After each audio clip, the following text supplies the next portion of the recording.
За сайн байцгаана уу? Та бүхэнд энэ өдрийг мэндийг хүргэе.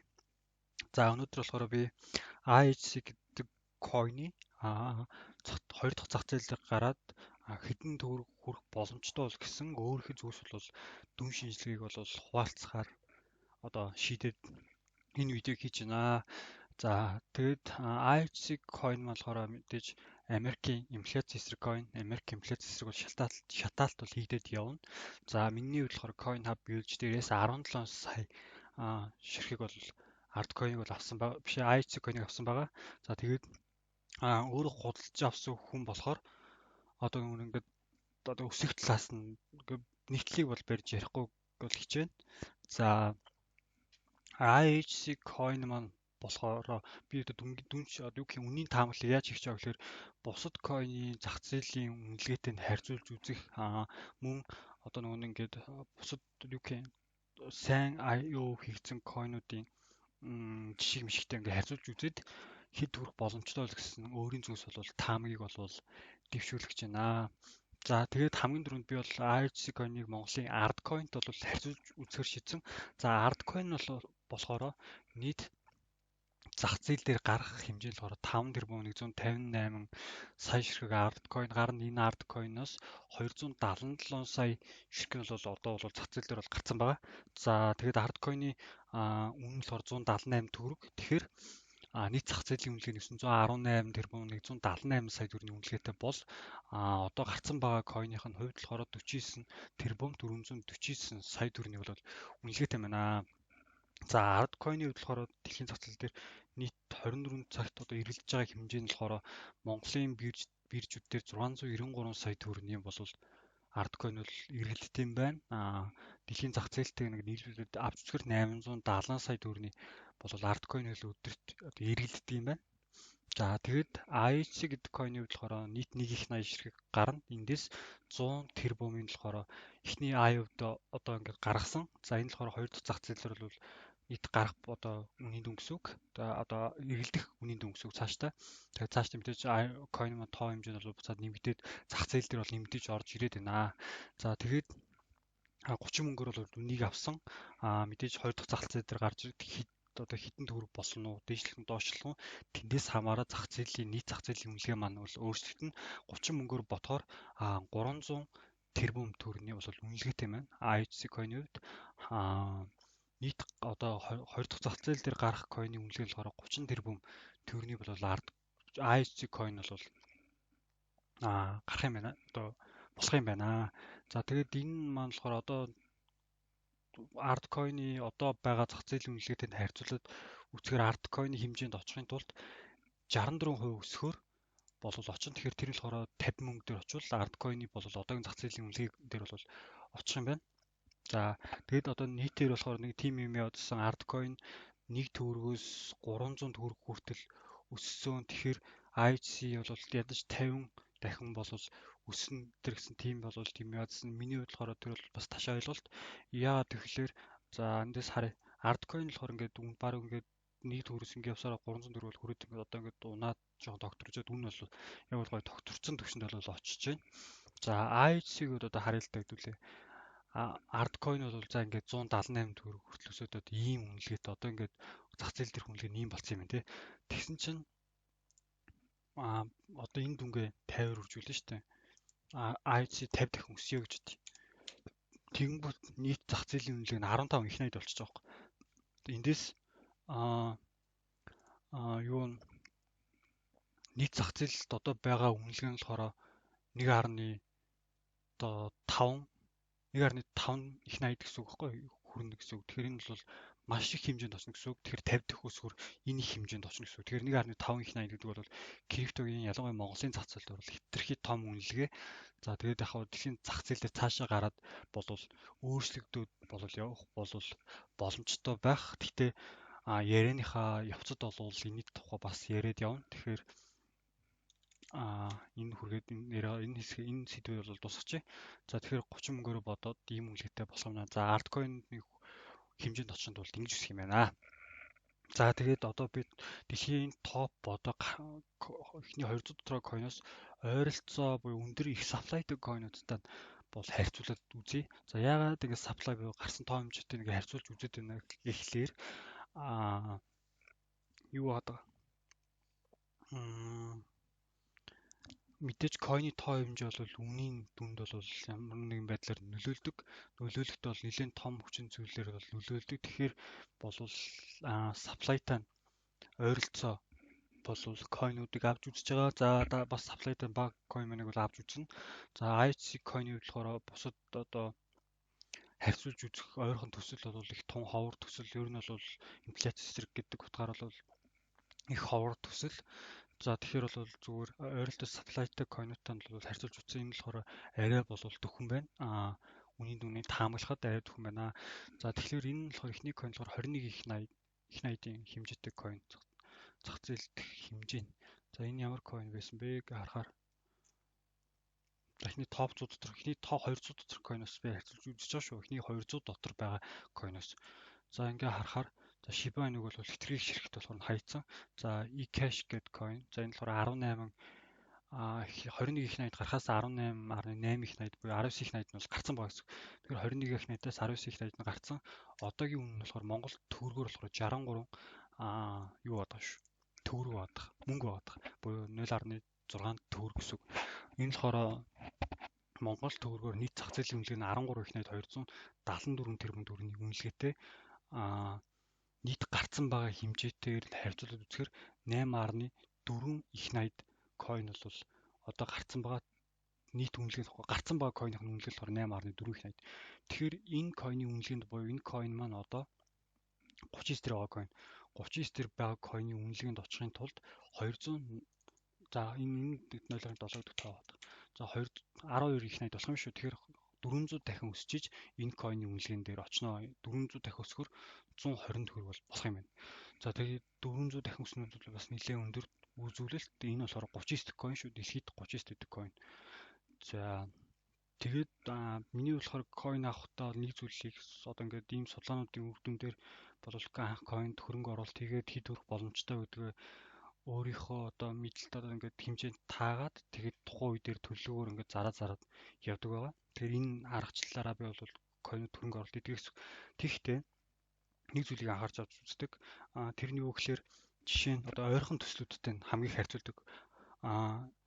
NFT төсөл дотор хамгийн одоо сайн гэсэн төслийнхоо үнэлгээний 70% нь буюу одоо чиглэлдэг гэсэн үг шүү дээ. Жишээ нь Ethereum бол блокчейн дотор хамгийн бэст төсөл нь. Тэгэхээр энэ төслийн нийт зах зээлийн үнэлгээнийх нь буюу одоо нийт одоо гарцсан байгаа зах зээлийн үнэлгээнийх нь 70% манай койны одоо миний авч байгаа койн хамгийн сайнаар явхад 70% нь очно гэж бодоод тэр одоо нийт зах зээлийн үнэлгээ 0.7 үржүүлээд буюу үнийн хэмжээнд дүнгийн багасгачдаг гэсэн. Тэр дүнд очиж очих буюу хамгийн бэст одоо юу гэх таамаглал нь тэр байдаг. Тэгэхээр одоо энэ койн болохоор хамгийн бэст одоо зүгээр IHC-ийн одоо хамааралтай койнууд дотор хамгийн бэст нэ гэж бодоод үзвэл 0.7-оор үржүүлж байгаа. Тэнгүүд 280 дахин өсөх боломжтой гэсэн. Энэ койны хэмжээнд буюу хамгийн бэстээр зүгээр явбал гэхдээ 100% баталгаатай биш. Зүгээр л энэ бол таамаглал эндээс ч их өсөж болно. Эндээс ч баг бас унаж болно те. Бүр 0.3 30 мөнгнөөсөө ч унах боломжтой шүү дээ. Хүмүүс унах боломжгүй гэж яриад байгаа боломжтой. Тэр бол мэдээж хөрөнгө оруулсан бид бүгдээс хамаарлын бол компаниас биш компани хичнээн сайн байсан ч бид бүхэн сэтгэл хөдлөлтөө хэтэрхий автаад байвал үнийн дүнд бол маш том нөлөө үзүүлнэ. За тэгэхээр 400 дахин өсөх юм байна. Энэ койн буюу 39 дэх койн дээр очивол. За дараах нь энэ койн ба. Энэ койн болохоор 140 идэх койн байсан баха. 140 идэх койнтой харьцуулж үзсэн. За 140 дэх койн за энэ дээр supply харахаар энэ койнд харьцуулж үзсэн. Энэ койн болохоор 999 тэрбум гарахаас 766 тэрбум бол гарцсан баг. За энэ койны хувьд үнэ ингээд авч үзэхээр одоо 1.6 төгрөгийн үнэтэй байна Монгол мөнгөөр энэ койн нийт зах зээлийн үнэлгээ 1.6 тэрбум 1.6 их 80 юм шиг үнэтэй тийм ээ. За тэгээд одоо байгаа гарцсан баг койных нь хэмжээ болохоор 869 тэрбум. Тэгэхээр энэ койны үнэлгээнд очихд буюу дэлхийн топ 140 койнуудаас 142-т оронгууд манай IHC 142-т орлоо гэж бодъё те. 142-т ороход 28 дахь өсөх боломжтой гэсэн үг. Тэгжээж энэ койны ойролцоо очих гэсэн үг. За тэгээд Бас дан ганц бас энэ утгаараас харьцуулах нь өрөөсгөл маш олон зүйлээс хамааруулаад бас мэдээж ихсадаг. Гэхдээ одоо зах зээл дээр хэлж байгаа койнын хэмжээг а, үнийн дүнтэй нь үржүүлээд зах зээлийн бол дистараллыг бол ерөнхийдөө бол тогтоогоо явдаг. Тэгэхээр бол юу энэ зах зээлд буюу одоо энэ байгаа зах зээлийн үнэлгээгээр нь одоо байгаа биш үү? Одоо байгаа нэг гарцсан койнын зах зээлийн үнэлгээгээр нь бол харьцуулж үзээд байгаа шүү. Тэгэхээр нийт зах зээлийн үнэлгээнд харьцуулна гэхээр бас өөр ойлголт бол гарч ирэх байгаа шүү.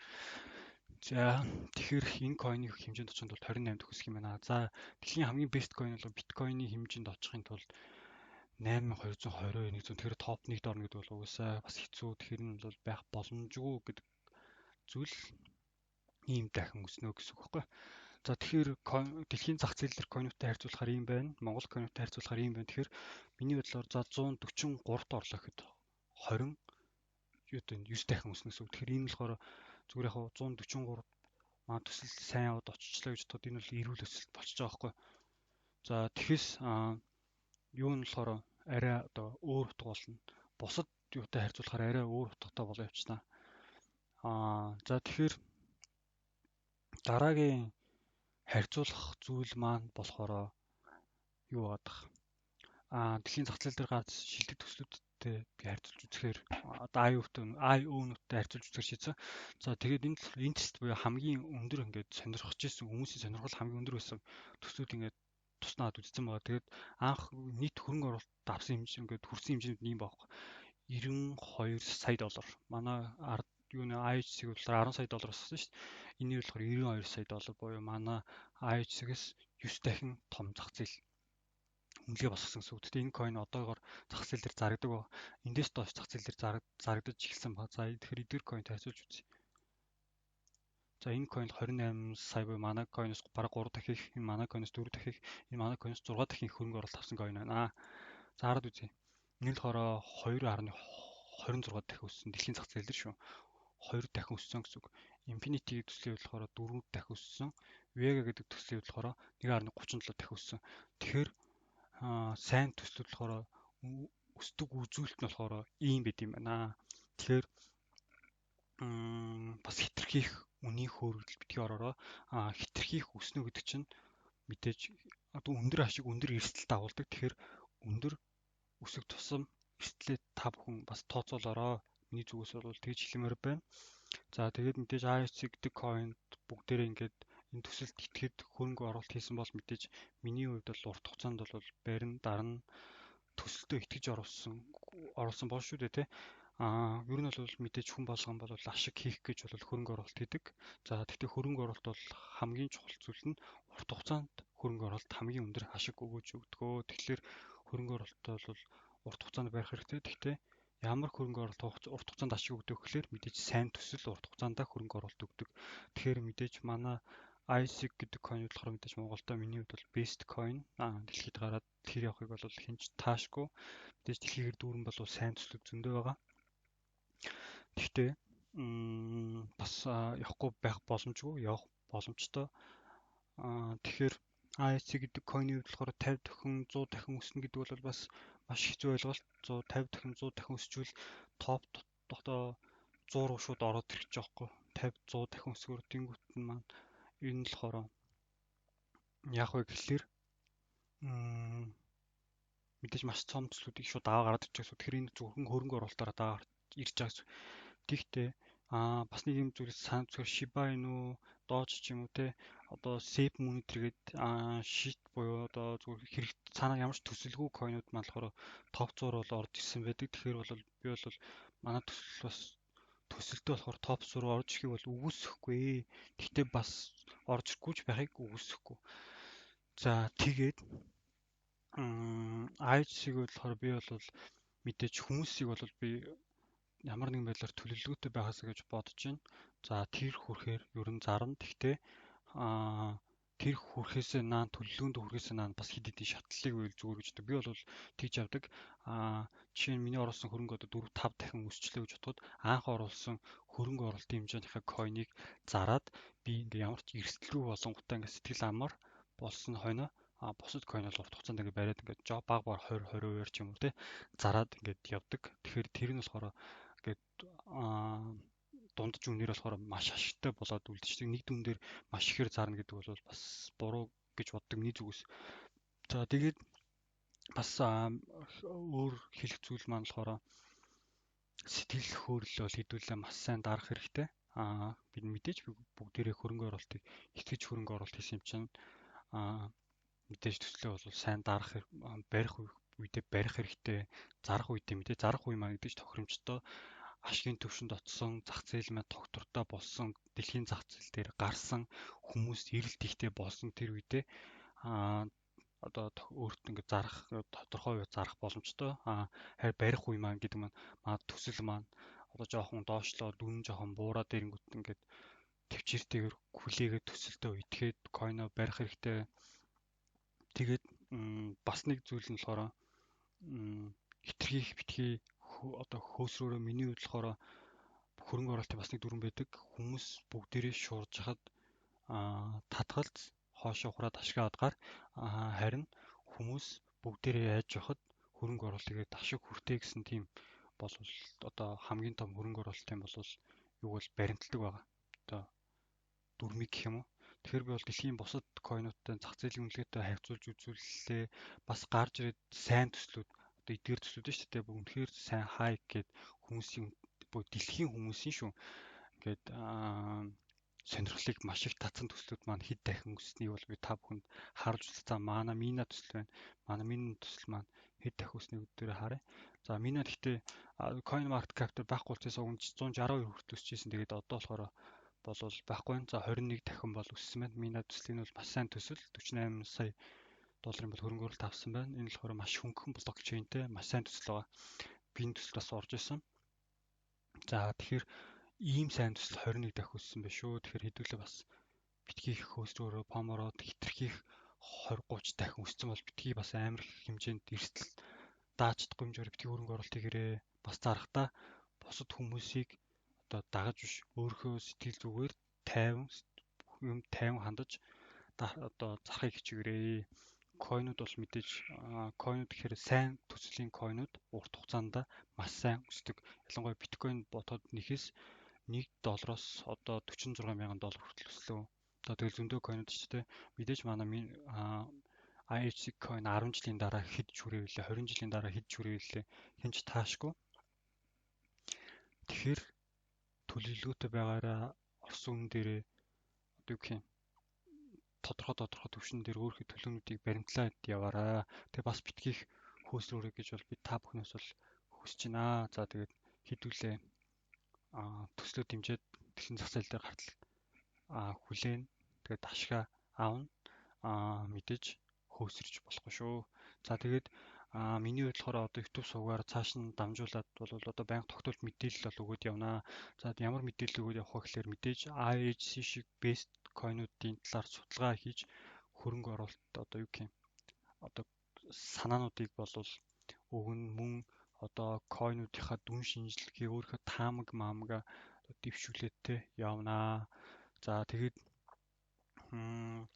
бас маш олон зүйлүүд бол бодсон байгаа. Тэнд дотор юу бодсон байгаа гэхээр хэдүүлээ хөрөнгө оруулалт хийж сурна. Тэгээд стейк буюу ингээд хадгаламж үүсгэж сурна. Гой маш сайн хадгаламжууд байгаа. Жишээ нь Anchor Protocol дээр маш өндөр хүүтэй долларын хадгаламж байдаг. За mining, lending, за тэгээд NFT төсөл, ICO, IDO, airdrop гэдэг маш олон боломжуудын тухай би та бүхэнд хуваалцаад явна. Энэ YouTube сувгаар дамжуулаад. За тэгээд одоо жишээ нь Start Atlas гэдэг энэ төсөл маань 103 дахин өссөн. Энэ төсөл бол одоо би миний хувьд бол ороод дамжсан байгаа. Энэ болохоор яаж явсан бэ гэхээр Redium-гээс Solana дээр байдаг DeFi exchange дээр бол явагдсан. Тэгээд энэ төсөлд маань орохын тулд 100 Ray token-ыг стейк хийсэн байх шаардлагатай. Тэгээд эндээс random оруулж шалгарч бол энэ төсөлд хөрөнгө оруулалт хийсэн байгаа. За тэгээд мэдээж маш их боломжууд байгаа. Хайгаад үзэхээр маш их боломжууд байгаа хэдүүлээ. Би та бүхэнд өөрөө одоо чадах хэмжээгээрээ мэдээллийг түгээх болно. Тэгэхээр та бүхэн миний YouTube сувгийг subscribe хийгээрэй. Бас одоо би доор description дээр мэдээж дэлхийн хамгийн шилдэг одоо бирж болох Binance Exchange-ийн линк үлдээч. Энэ линк маань болохоор мэдээж та хөнгөлөлт авна. Дээр нь FTX бүртгэлтэй болно. За тэгээд FTX дээр бүртгэлтэй болохоор бас шинэ гарч иж байгаа төслүүд дээр одоо ийшээ орж ирдэг. Жишээ нь саяны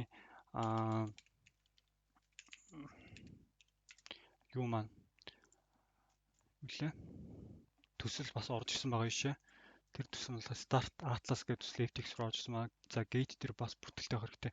Ер нь энэ гурав дээр бүртгэлтэй байхад бол маш хэрэгтэй. За жишээ нь одоо Gate дээр бол төслөө сайн хөрөнгө оруулалт хийж чадвал маш өндөр болол өгөөжүүдийг өгдөг төслүүд бас байдаг шүү. За тэгээд эдгээр бүгдийг одоо YouTube-ийн доор одоо линкийг үлдээч. Та бүхэн линкэн дээр дарж ороод хөнгөлөлтөө одоо аваад бүртгүүлээд яваарай. За тэгээ бас гейт бүртгүүлвэл $500 контракт бонус бол өгж байгаа юм шүү. За тэгээд анхаарал татсан та бүхэнд баярлалаа. Баяртай.